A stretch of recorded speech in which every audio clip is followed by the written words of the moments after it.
أعوذ بالله من الشيطان الرجيم پناہ مانگتا ہوں میں اللہ کی شیطان مردود سے۔ بسم اللہ الرحمن الرحیم شروع اللہ کا نام لے کر جو بڑا مہربان نہایت رحم والا ہے۔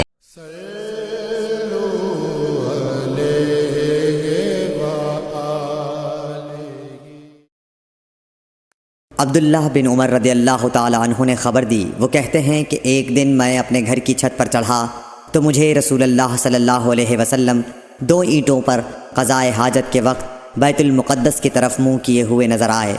صحیح بخاری حدیث نمبر 149۔ انس بن مالک رضی اللہ تعالی عنہ کہتے تھے کہ جب رسول اللہ صلی اللہ علیہ وسلم رفع حاجت کے لیے نکلتے تو میں اور ایک لڑکا اپنے ساتھ پانی کا برتن لے آتے تھے، مطلب یہ کہ اس پانی سے رسول اللہ صلی اللہ علیہ وسلم طہارت کیا کرتے تھے۔ صحیح بخاری حدیث نمبر 150۔ انس رضی اللہ تعالی عنہ کہتے ہیں کہ جب نبی کریم صلی اللہ علیہ وسلم قضائے حاجت کے لیے نکلتے، میں اور ایک لڑکا دونوں آپ صلی اللہ علیہ وسلم کے پیچھے جاتے تھے اور ہمارے ساتھ پانی کا ایک برتن ہوتا تھا۔ صحیح بخاری حدیث نمبر 151۔ انس بن مالک کہتے تھے کہ رسول اللہ صلی اللہ علیہ وسلم پخانے میں جاتے تو میں اور ایک لڑکا پانی کا برتن اور نیزہ لے کر چلتے تھے، پانی سے آپ طہارت کرتے تھے۔ صحیح بخاری حدیث نمبر 152۔ رسول اللہ صلی اللہ علیہ وسلم نے فرمایا، جب تم میں سے کوئی پانی پیے تو برتن میں سانس نہ لے، اور جب پخانے میں جائے تو اپنی شرمگاہ کو داہنے ہاتھ سے نہ چھوئے اور نہ داہنے ہاتھ سے استنجا کرے۔ صحیح بخاری حدیث نمبر 153۔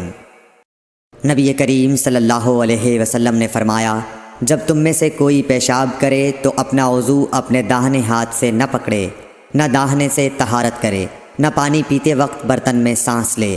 صحیح بخاری حدیث نمبر 154۔